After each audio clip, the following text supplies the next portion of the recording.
बाप, टीचर, सदगुरु एक ही रूप में है?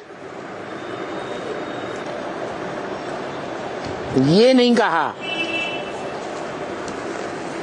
कि एक ही रूप में बाप भी है, टीचर भी है, सदगुरु भी है, माता भी है। ऐसे कहा?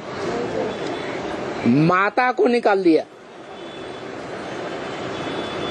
एक ही रूप वो कौन सा है? जिस रूप में वर्षा देने वाला बाप भी है, टीचर भी है, सदगति करने वाला सदगुरु भी है। माँ शब्द क्यों नहीं बोला है? देरबान आ जाता है।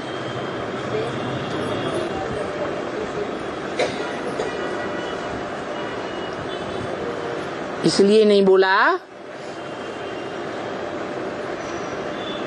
कि माताओं में जो बड़ी माता परम ब्रह्म है, उसका पार्ट आदि का था, पूर्व जन्म का था, या इस जन्म का व्यक्तित्व, पूर्व जन्म का व्यक्तित्व। वो बात खत्म हो गई।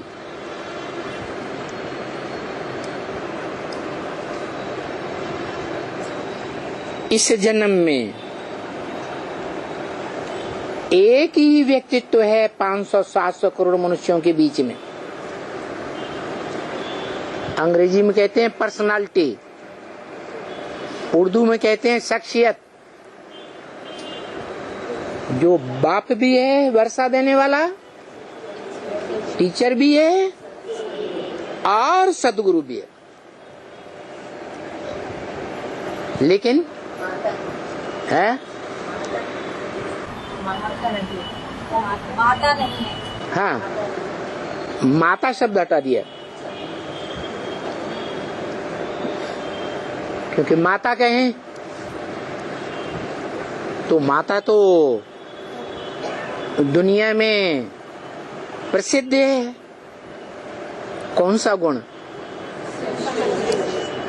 दुनिया की कोई भी माताएं मनुष्य सृष्टि में हो, कोई को भी ले लो,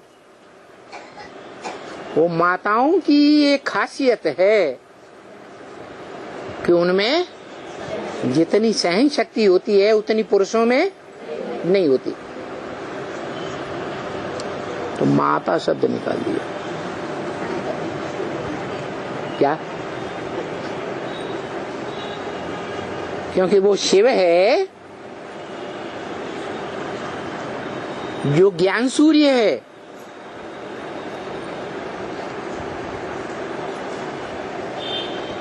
परे ते परे रहने वाली आत्मा। इस मनुष्य सृष्टि में किसी में प्रवेश करती है मुकर्रर रूप से, तो उस शख्स के द्वारा ये तीनों पार्ट बजाती है। वो तीनों पार्ट अपनी संपन्न स्टेज में, पुरुषार्थ की लास्ट स्टेज में पहुंचेंगे या पहले ही पहुंचेंगे? है? लास्ट स्टेज में पहुंचते हैं। वो लास्ट स्टेज का भी इशारा दे दिया। तुम बच्चे तमो प्रधान से सतो प्रधान बनने में 40 से 50 वर्ष लेते हो। माने हम बच्चों के बीच में कोई एक ऐसा बच्चा भी है वो 40 वर्ष ही लेता है। 40 वर्ष में कब से कब तक? 1976 से लेकर 2017।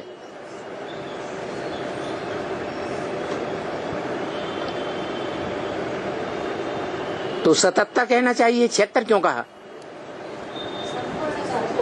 संपूर्णता वर्ष 77 मनाया गया और बाप का प्रत्यक्षता वर्ष 76 मनाया गया। तो साबित हो जाता है कि मनुष्य सृष्टि का जो बीज रूप बाप है वो ये 40 वर्ष पूरे होने पर 2017 में अपने स्वरूप में स्थिर होता है या नहीं होता है? होता है। और संपन्न रूप में स्थिर होता है या बचपन रूप में, अधूरे रूप में है? संपन्न रूप में। जैसे कोई बाप का बच्चा पढ़ाई पढ़ करके लिख करके तैयार हो जाता है,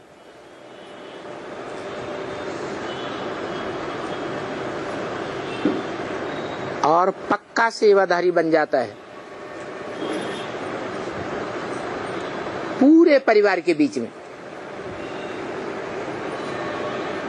जैसे बाप अपने परिवार के बीच में बड़े से बड़ा सेवाधारी है, वैसे बाप का बड़ा बच्चा भी सेवाधारी पक्का बन जाता है। जैसे लौकिक दुनिया में कोई बाप होता है,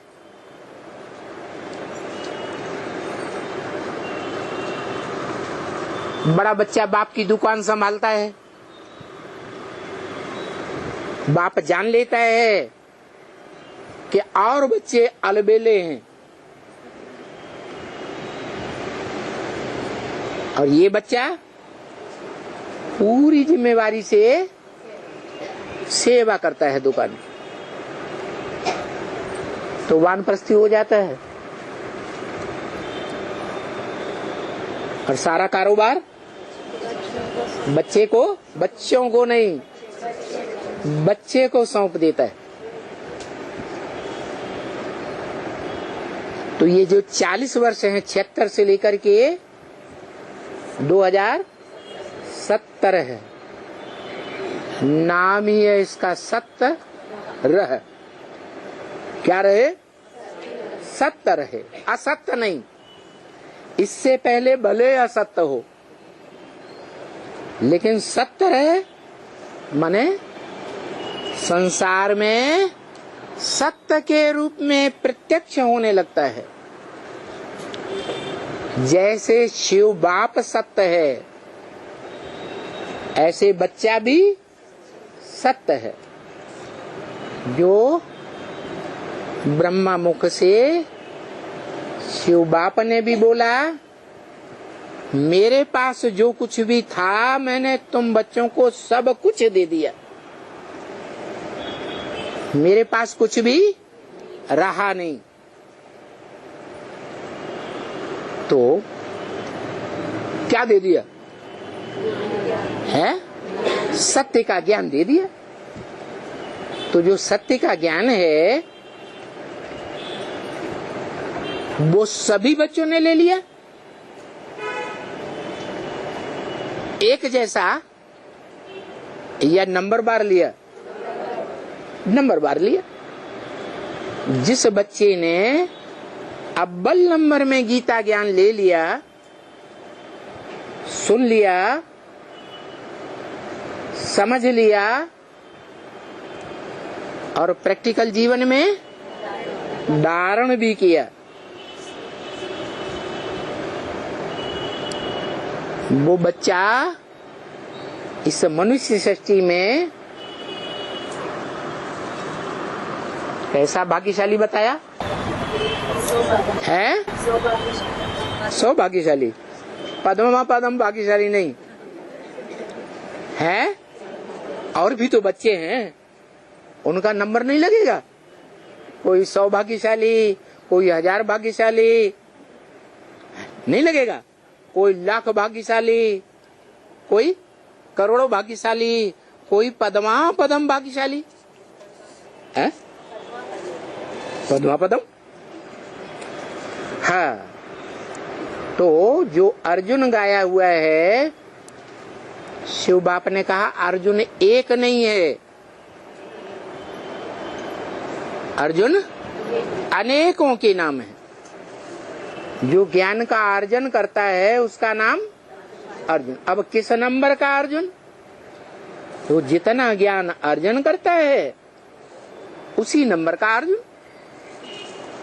जिस नंबर पर धारण करता है उसी नंबर का अर्जुन। ज्ञान के आधार पर सद्भाग्य का अर्जन करता है। एक जन्म का सद्भाग्य या अनेकों जन्म का सद्भाग्य? अनेकों जन्म का सद्भाग्य। इसलिए उसको हीरा कहा गया।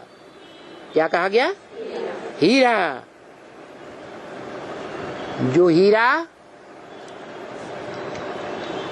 द्वापर युग के आदि में, द्वापर युग के सतो प्रधान पीरियड में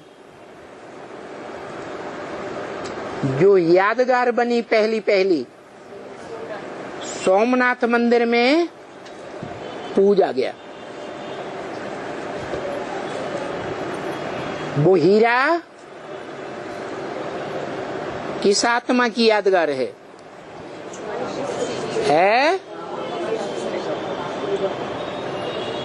जोर से बोलो। है? शिव बाप की यादगार है। शिव बाप की यादगार। माता जी ने कहा शिव बाप की यादगार है, क्योंकि शिव बाप हीरे जैसा पत्थर बुद्धि भी बनता है। हाँ, हीरो पाटधारी। शिव बाप से बड़ा हीरो पाटधारी संगम में कौन होगा? आत्माओं के बीच में जो पाटधारी आत्माएं हैं, शिव बाप पाटधारी है या नहीं? नहीं है? है पाटधारी। तो उन सब पाटधारियों के बीच में शिव बाप संगम युग में जो पाट बजाता है वो हीरो है या नहीं है? है ना? आपने सही बात बताया। अच्छा, हीरो के साथ हीरोइन होनी चाहिए कि नहीं? है? होनी है? है? परम ब्रह्म। परम ब्रह्म सिर्फ काम के आधार पर नाम डाला है कि शरीर के आधार पर है? प्रैक्टिकल में हीरोइन है। क्योंकि दुनिया ऐसे नहीं मानेगी। क्या दुनिया प्रैक्टिकल को मानती है कि बात बात बना दी थ्योरी में? थ्योरी को मानती है। स्कूलों में भी, कॉलेजेस में भी थ्योरी में कोई बच्चा हर सब्जेक्ट में पास हो जाए और प्रैक्टिकल में फेल हो जाए तो फेल माना जाता है या पास माना जाता है? डिग्री मिलती है? नहीं मिलती। ऐसे ही ये परंपरा भी कहाँ पड़ती है? संगम युग में पड़ती है। शिव बाप को अपना शरीर ही नहीं है, अपनी इंद्रियां है ही नहीं। इंद्रियों के द्वारा ही पार्ट बजाया जाता है कि बिना इंद्रियों के? है? जैसे ब्रह्मा कुमारियां समझती हैं गीता का भगवान या तो कहेंगी शिव ज्योति बिंदु। कैसे पार्ट बजाता? बिंदु ग्रुप में फुदुक फुदुक के पाद बजाता रहता। देखने में आएगा? है? अरे अपनी आत्मा ही नहीं दिखाई पड़ती है तो आत्माओं का बाप कैसे दिखाई पड़ेगा इन आंखों से? तो दुनिया प्रैक्टिकल में है। प्रैक्टिकल दुनिया में प्रैक्टिकल पार्टधारी चाहिए।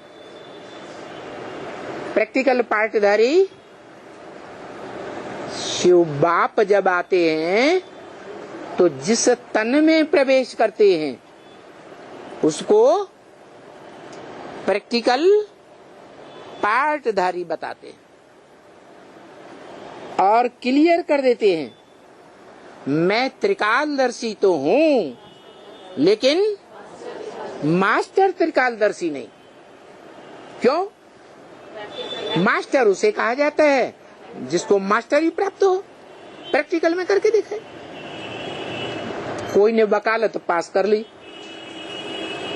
LLB का एग्जाम पास कर लिया, लोअर कोर्ट से लेकर के हाई कोर्ट और सुप्रीम कोर्ट तक भी काम करता है, लेकिन छदाम नहीं कमा पाता, फेल हो जाता है। कोई भी बड़ा वकील उसको अपने नीचे रखने के लिए तैयार नहीं होता। तो प्रैक्टिकल में फेल हुआ या पास हुआ? फेल हुआ। ऐसे ही है, शिव बाप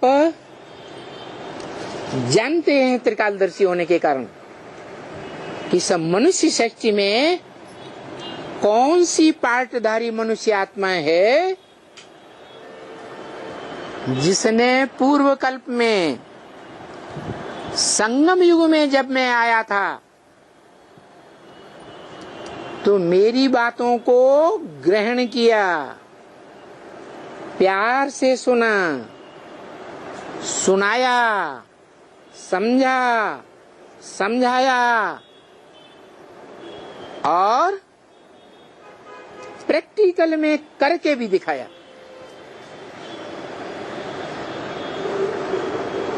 करनहार भी बना और करावनहार भी बना।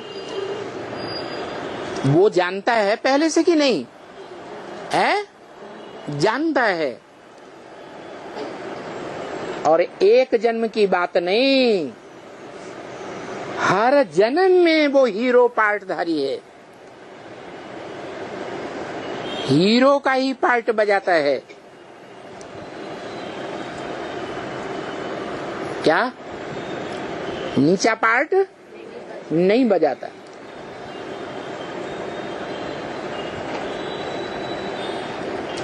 इसलिए कहते हैं बच्चे तुम्हारा बाप आया हुआ है।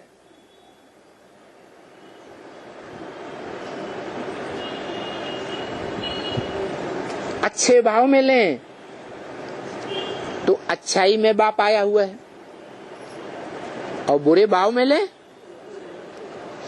तो बुराइयों में भी बाप आया हुआ है। इसलिए बोला